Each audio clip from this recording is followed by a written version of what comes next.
দর্শক, অনেকটা দুঃখ ভারাক্রান্ত মনে একটা শোক সংবাদ নিয়ে আসলে আপনাদের সামনে লাইভ দিতে দাঁড়িয়েছি।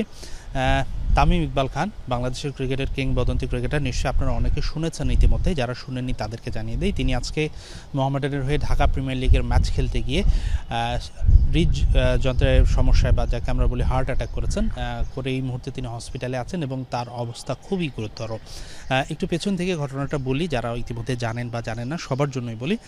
9:30 আপনারা জানেন, নির্ধারিত সময় যখন খেলা শুরু হয় বিকেএসপিতে, তখন তামিম ইকবাল মাঠে নামার পর একটু অসুস্থ বোধ করেন। তার সকাল থেকে তার গ্যাসের প্রবলেম হচ্ছিল। তামিম ইকবালের যারা জানেন তার হিস্ট্রি, তার কিন্তু এই ধরনের সমস্যা আগেও হয়েছিল। বাংলাদেশ দলের খেলাতেও তার একটু এই গ্যাস হওয়া ইস্যুতে বা তার এই অ্যাসিডিটি প্রবলেম নিয়ে তার একটা মেডিকেল হিস্ট্রি আছে। তো তিনি, আমরা যেটা শুনতে পেরেছি, প্রথম দফায় তিনি মাঠ থেকে উঠে আসেন, কিছু সময় রেস্ট নেন এবং এর পরবর্তীতে আবারও কিছুক্ষণ পরে আবারও তিনি মাঠে নামেন। এবং যখন তিনি মাঠে নামেন তখন তিনি খুব বেশি অসুস্থ হয়ে যান এবং দ্রুত তাকে সাভারের জিরানিতে শেখ ফজিলাতুন্নেসা হসপিটালে তাকে ভর্তি করানো হয় এবং সেখানে গিয়ে জানানো যায়, কনফার্ম হয় যে তার স্ট্রোক করেছে, অর্থাৎ তার হার্ট অ্যাটাক হয়েছে। ব্রেন স্ট্রোক নয়, হার্ট অ্যাটাক করেছে। তো এবং ডক্টররা প্রাথমিকভাবে ধারণা করেছে যে তার মাঠেই দুটো পরপর স্ট্রোক হয়ে গেছে এবং সে কারণেই তিনি গুরুতর অসুস্থ হয়ে গিয়েছিলেন। এর পরবর্তীতে আজকে বিসিবির দুপুর 12টায় বোর্ড সভা হওয়ার কথা ছিল। তামিম ইকবালের এই অসুস্থতার খবরে দ্রুতই বিসিবি সেই বোর্ড সভাটা ক্যান্সেল করে। বিসিবির সিইও এবং পরিচালক আকরাম খান অলরেডি হয়তো খুব সম্ভবত খুব কাছাকাছি আছেন, তারা রওনা দিয়ে দিয়েছেন, বিকেএসপিতে পৌঁছাচ্ছেন। তামিম ইকবাল যে হসপিটালে আছে সেখানে তারা যাচ্ছেন। আমরা বিসিবি অফিসিয়ালদের কাছ থেকে যেটা খবরে জানার চেষ্টা করছি, আমি এই মুহূর্তে বাংলাদেশ ক্রিকেট বোর্ডে আছি, যে তার অবস্থা এতটাই খারাপ ছিল তাকে লাইফ সাপোর্টে রাখা হয়েছিল। তবে কিছুক্ষণ আগেও আমি বিসিবির যে প্রধান চিকিৎসক দেবাশিস চৌধুরী, তার সঙ্গে কথা বলেছি।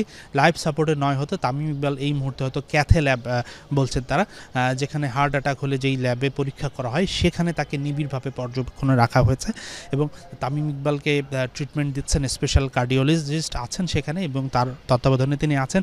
তামিমকে দ্রুতই ঢাকা আনার জন্য সব ধরনের ব্যবস্থা করছিল সংশ্লিষ্টরা।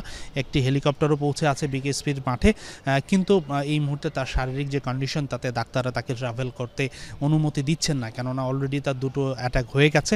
তিনি আবারও এই ট্রাভেল সময়ে ইনকেস তার যদি শারীরিক অবস্থার অবনতি হয়ে যায়, অন্তত আধা ঘন্টা থেকে 1 ঘন্টা তো হয়তো তাকে বিকেএসপির মাঠে নিয়ে যাওয়া, হসপিটালে নিয়ে আসা এবং ডাক্তারের টেবিল যাওয়া পর্যন্ত তো ধরতেই হবে যে ঘন্টাখানেকের মতো সময় লাগবে। তখন কিন্তু তার জন্য বিষয়টা ক্রিটিক্যাল হয়ে উঠতে পারে। যেটা বলছিলাম কিছুক্ষণ আগে, যেটা কথা বলে আমার মনে হচ্ছে যে তামিমের শারীরিক অবস্থা সকালে যেরকম ছিল তার চেয়ে কিছুটা ইমপ্রুভ হয়েছে, অর্থাৎ এখনও পুরোপুরি স্টেবল হয়েছে সেটা বলা না গেলেও তার কন্ডিশন আস্তে আস্তে ভালো হচ্ছে, সেটা একটা স্বস্তির খবর। অবশ্যই তামিম ইকবালের পরিবার এবং বিসিবির পক্ষ থেকে যারা আছেন সবাই তামিম ইকবালের জন্য সমর্থকদের, ভক্তদের দোয়া করার জন্য অনুরোধ জানিয়েছেন। আশা করি সেটা সবাই করবে।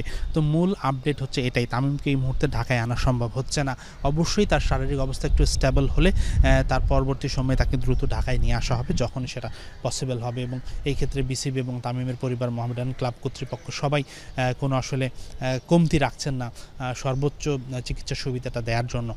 তো এই যে আসলে মোটামুটি আপডেট, এর বাইরে আসলে তেমন কোনো কিছু বলার নেই, কেননা বিসিবি পরিচালক এবং বিসিবির ডাক্তার কেউই বলতে পারছেন না বিস্তারিত কোনো কিছু, কেননা যেই চিকিৎসাধীন ডাক্তার তার সঙ্গে আছেন তিনি আসলে ডিটেল না জানানো পর্যন্ত কোনো কিছু বলা যাচ্ছে না, যেহেতু এটা মেডিকেল একটা ইস্যু।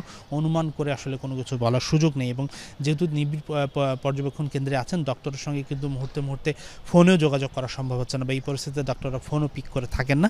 তো সেটাই আপডেট, তামিম ইকবাল হসপিটালে ভর্তি আছেন এবং তার অবস্থার কিছুটা উন্নতি হয়েছে বলে ধারণা করছেন বিসিবির চিকিৎসকরা। তারা ওখানকার উপস্থিত যে চিকিৎসকরা আছেন তাদের সঙ্গে কথা বলে জানতে পেরেছেন এবং বিসিবির যে প্রধান চিকিৎসক ডক্টর দেবাশিস চৌধুরী, তিনি খুব কাছাকাছি আছেন, হয়তো 10 মিনিটের মধ্যে তিনি সেই হসপিটালে পৌঁছে যাবেন। তিনি গিয়ে দেখার পর হয়তো আমরা বিসিবি থেকে একটা আনুষ্ঠানিক একটা বিবৃতি দেয়া হবে যে আসলে কী পরিস্থিতি আছে, তার হেলথ কন্ডিশনটা কী। যদিও দেবাশিস চৌধুরী বা বিসিবি যারা চিকিৎসক আছেন তারা কিন্তু কার্ডিওলজিস্ট বা সেই ধরনের চিকিৎসার জন্য এক্সপার্ট না, তারা মূলত ফিজিওথেরাপিস্ট বা এই টাইপের চিকিৎসক যারা হাড় ভাঙা বা ক্রিকেটারদের যেই ধরনের স্পোর্টিং ইঞ্জুরি হয় সেই রিলেটেড এক্সপার্ট। তো তাদেরকেও সেই আসলে এক্সপার্ট ডাক্তারের ওপিনিয়নের উপরেই নির্ভর করতে হবে। এখন দেখা যাক। এই ছিল আমার কাছে সবশেষ update. Tamim Iqbal heart attack করেছেন ঢাকা প্রিমিয়ার লিগের ম্যাচ খেলতে গিয়ে এবং হসপিটালে আছেন, তার অবস্থা বেশ গুরুতর। তবে বিসিবি আশা করছে, যা শুনে যেটা আমরা তথ্য পেয়েছি, তার অবস্থা হয়তো কিছুটা ভালো হয়েছে ইনিশিয়াল যে পর্যায়ে তাকে হসপিটালে ভর্তি করা হয়েছিল তার চেয়ে। তো এটাই ছিল আমার কাছে সবশেষ আপডেট। সবাই দোয়া করবেন তামিম ইকবালের জন্য। আমাদের সঙ্গে যুক্ত হওয়ার জন্য অনেক অনেক ধন্যবাদ।